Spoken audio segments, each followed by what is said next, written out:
Hey, good morning. Last week, when we're talking about different things, the key point was to really understand what you want. Because when we talked about it, we said if you thoroughly describe in your mind, on paper, whatever, what you want your school to look like when it's done, you're going to start seeing opportunities come that are going to get you there. But it's really important to really know what you want. So we talked about that, and I hope you kind of took that to heart and you started thinking about what is my school going to look like when it's done. And just to kind of recap, a lot of people really never ask themselves that question because they don't really know what they want, or they really don't know when they're going to be done. But there's going to be some point, and I pointed out Tom Baker's school. Tom Baker's school is in a shopping center. He's got about 2,300 square feet. Right now, he has 325 active students. There's not too many more people that he could put on the floor in each of those classes. So he's really maintaining that business, keeping that student count, at the same time working on student value. So his business is pretty close to done as far as capacity and students, but there still are ways for making more money in that. But again, he knew what he wanted. He wanted to have a packed school. He wanted to be able to support his family. And when I say support his family, not just bring home a paycheck and support his kids, but his two children, his adult children, are part of the school, and his wife's part of the school. So everyone's making a salary, so everyone's supported by this single school. When we had our meeting last week, now we said, okay, what's the next version, the next evolution of this school? We started talking about mornings and early afternoons are pretty dead right now. Kids get out of school that are going to preschool and things like that pretty early. So we decided that we can start having kids classes during the day. And not only target kids that are getting out of school early, start targeting kids that are homeschooled. We also know that he's got a lot of families in the school. With the families, there's a lot of moms, and there's a lot of moms that don't work.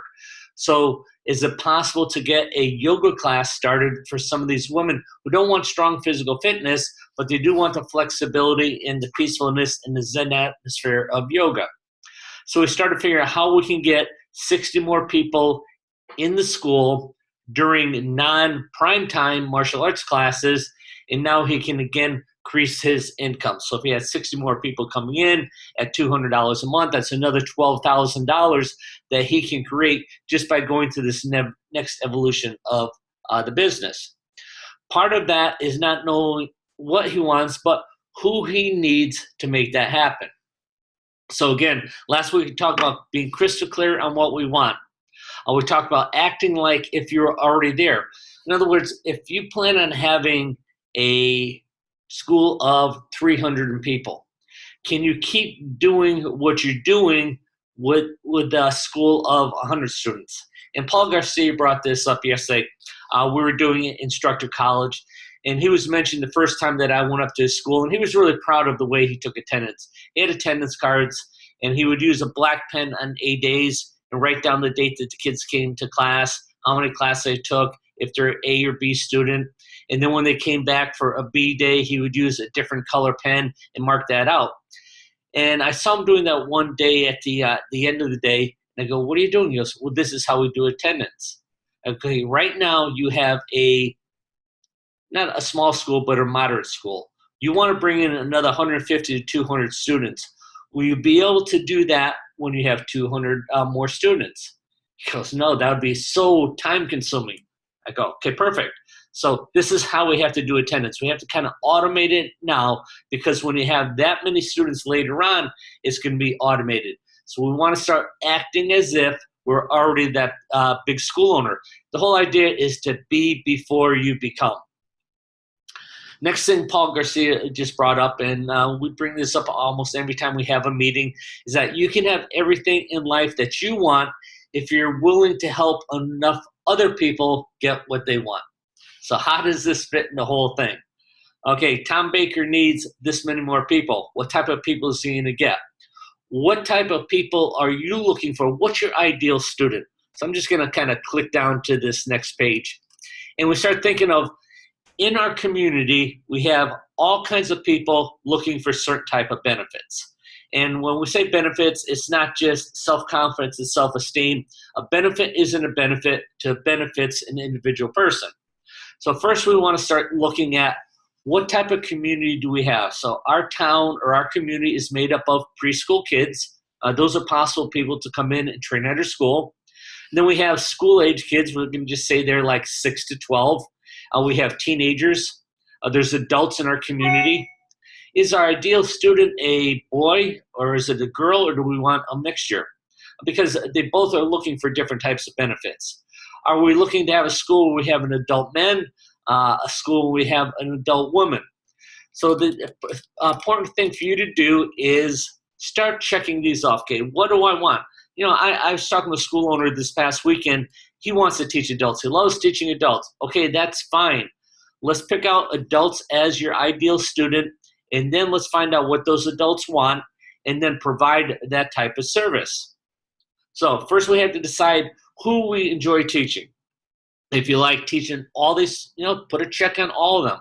So write down again, preschool kids, kids 6 to 12, teenagers, adults, boys, girls. Do I want adult men, adult women?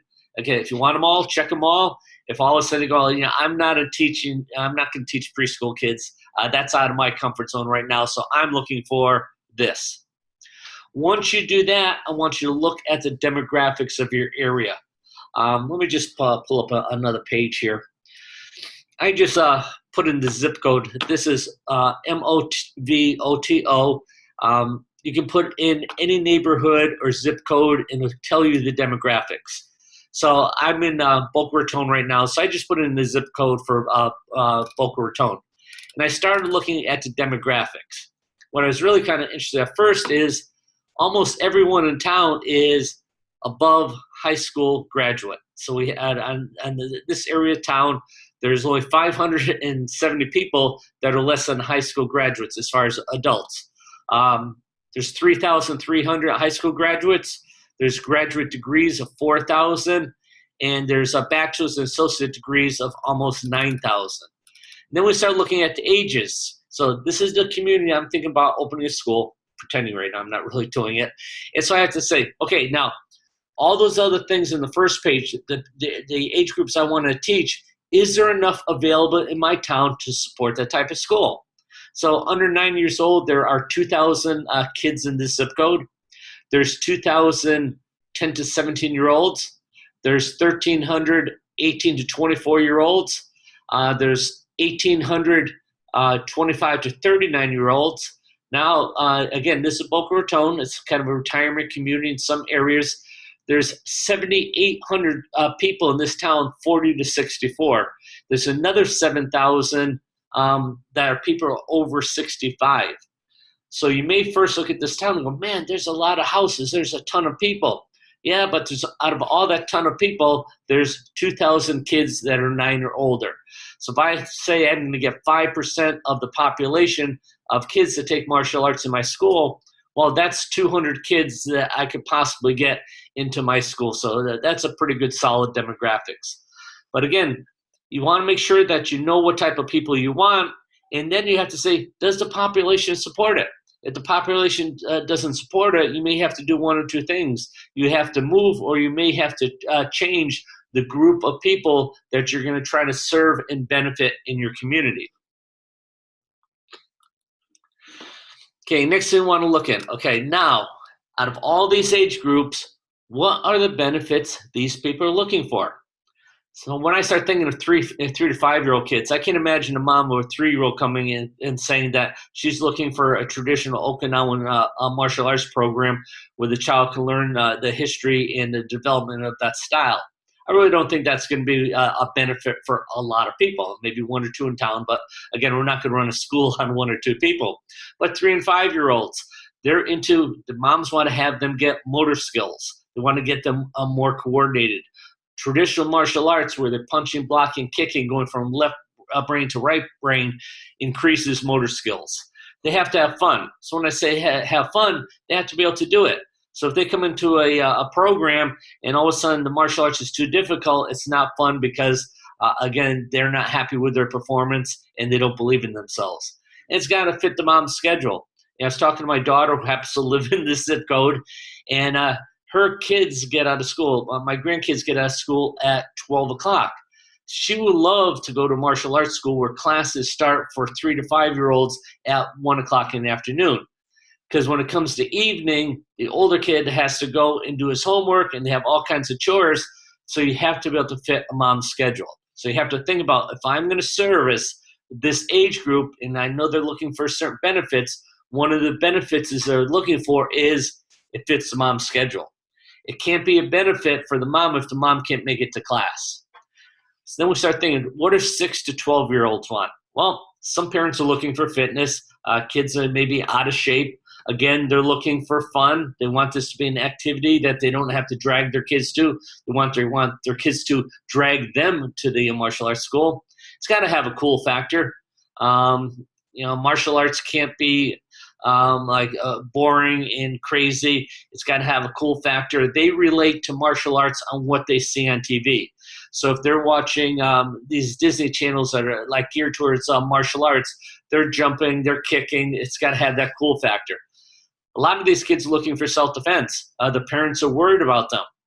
A lot of these kids may be looking for competition. A lot of them are looking for life skills. Parents know that martial arts teaches self-control. It teaches listening. It teaches confidence. They want to jump. They want to kick. Start thinking of what these benefits are. What do teens want? Well, a lot of teens want self-defense. They want fighting skills. It's really easy to say stand up to a bully, but if you don't have the fighting skills, you don't have the competence. If you don't have the fighting skills or competence, you're not going to have the confidence to do that. So teens want to learn how to fight. It's got to be social. It's got to be a social activity where they're in a group of like-minded kids and they don't mind hanging around with those kids. I talked to my daughter, probably this is a long time ago, it's probably 15 years ago, probably even a little bit longer than that. And I said, do you know any teenagers, and when she was in high school, teenagers that are doing karate? She goes, no one wants to do karate. I go, really? She goes, yeah, a lot of my friends want to do kickboxing. It's the same. The terminology is different. Karate is for kids. Kickboxing, well, that's a cool thing for teens. It's not really have to teach a lot different, but the terminology is different. Teens like to do tricking. It all depends on what type of teens you're looking for. If your ideal teen is the kid who's in the chess club and the reading club and things like that, well, tricking may not be important. If you're looking to service athletic teens, now you have to do something a little bit cooler. If you go to a trampoline park or a skateboard park, this is full of teens that are in pretty good shape and like to do fun things like that, extreme sports. So maybe you want to do tricking. Kids like to do weapons. Weapons are cool. If they can swing a bow staff or a comma, something like that, that's cool. That would be a benefit for them. A kid who wants to do a better tricking because he does other sports, he may want to come to your school and learn tricking. Adults are looking for basically a couple things, fitness or self-defense. And I really don't want to pick on anyone that's doing any type of traditional style, but adults seem to believe that what they see on TV in all these cop shows and people are doing Krav Maga, that this Krav Maga is real. When they watch MMA, they know not one martial arts is going to really save them in every situation, so they want to have a mixture of martial arts. And again, they're looking for fitness. Do I think there's room for a traditional martial arts educational program? Yeah, I do. I don't think I'm going to get 1,000 people in that, but I am going to get some people. I always thought a kendo school would be totally cool. I would immediately go after doctors, lawyers, everyone who's in a profession like that would want to do something that's really mental, cerebral. I can see doing a road trip to China or Japan with a group of these adults. And so now they can train with some of these grandmasters in the Orient. I think there's a market for that. Now, if I take this piece of paper, and this is the market of martial arts prospects. In other words, I'm in a town and we got kids 3 to 5, kids 6 to 12. I have teenagers and I have adults. This whole market that probably wants to do traditional martial arts, like I just mentioned, is this much of this. So if I'm happy with this, I'm happy with this. If all of a sudden I want to build a business that's a little bit bigger, I've got to expand my market. But there's always a share. So, if you're looking for a certain type of thing, you can get that. We can market it for you. But at the same time, your expectations of how many people you're going to serve is going to be different. Because, again, the more people we serve, the bigger our business. And the more people we serve, we have to be open to serving different groups and providing different benefits.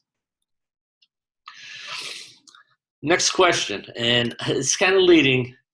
Do you want to be a businessman teaching martial arts, or do you want to be a martial artist trying to make a living? So what do I mean by this? Are you so into what you're doing and the benefits you're getting out of martial arts, that's what you want to do, and you're just trying to make a living on that? Or are you saying, hey, I'm an experienced martial artist. I know how to get people fit. I know how to save people's lives through self-defense. I really know how to motivate kids and give them confidence. I really know how to talk to people in my fitness program about eating right, about having the right mindset. I mean, I've got a lot of skills that are all based around martial arts. I can serve a lot of people. I always thought I was the first. I was a business person teaching martial arts. When I went to college, and I studied business administration. And I studied marketing, I studied psychology. I came out and I knew I had some fairly good martial arts skills. So what can I use those martial arts skills to build a business? I didn't get out of college saying, hey, I'm really good at Kempo. I hate teaching kids. In fact, I wasn't very good at it. That was a huge shift in my evolution teaching. But I like to teach adults, and when I had my school in Connecticut, it was scrapping adults that just really like to fight. We went to tournaments, and we did pretty good tournaments, but it was a fighting school. It was also a smaller school until I realized that I have to use my skills to help more people. So I always thought of myself as a businessman that used martial arts to make a living. I wasn't just a karate guy hoping I can make a living out of teaching martial arts. So you have to decide that. And again, it's all good. I'm not judging you. I love to see a traditional martial artist that all of a sudden they say, this is my passion. I love doing forms. Forms is my thing. We do some type of fighting, but I really like to be able to do the forms and do them absolutely perfect. There's nothing wrong with that. But I'm just saying the more people you serve, the more successful you're going to be as far as building a business. Ed Parker once told me that I teach 90% of my students so I can make a living, pay my bills, have a financial future, have a house, provide education for my children, have a car, and build up to my retirement. I have 10% of my students that are the brawlers and the fighters that I love to teach. So, I'm providing martial arts all day long, but when it comes to nighttime and we're doing a sparring class, this is my passion. It's not even a job anymore. In fact, I would teach those guys for free probably, but I have to teach more students according to Mr. Parker to make a living at my business. So now, I probably have a couple of you thinking that, okay, Silva's gone a little off the wall right now. He's telling me to water down my stuff. I'm telling you totally opposite. I don't want you to water down your stuff. I want you to get better at teaching the skills and the benefits people are coming to look for. So if all of a sudden you say, a 3 to 5 year old group, that's a pretty good group. What can you do to be the best 3 to 5 year old teacher in the country? Are you going to follow the system or the curriculum that I set up was so successful in my school? That may be a choice. All of a sudden you may think that the style you're teaching wasn't really meant to be teaching these little kids. But Greg Silva had 290 little dragons in his program. 290 little dragons. That's 290 kids under 5 years old in my program.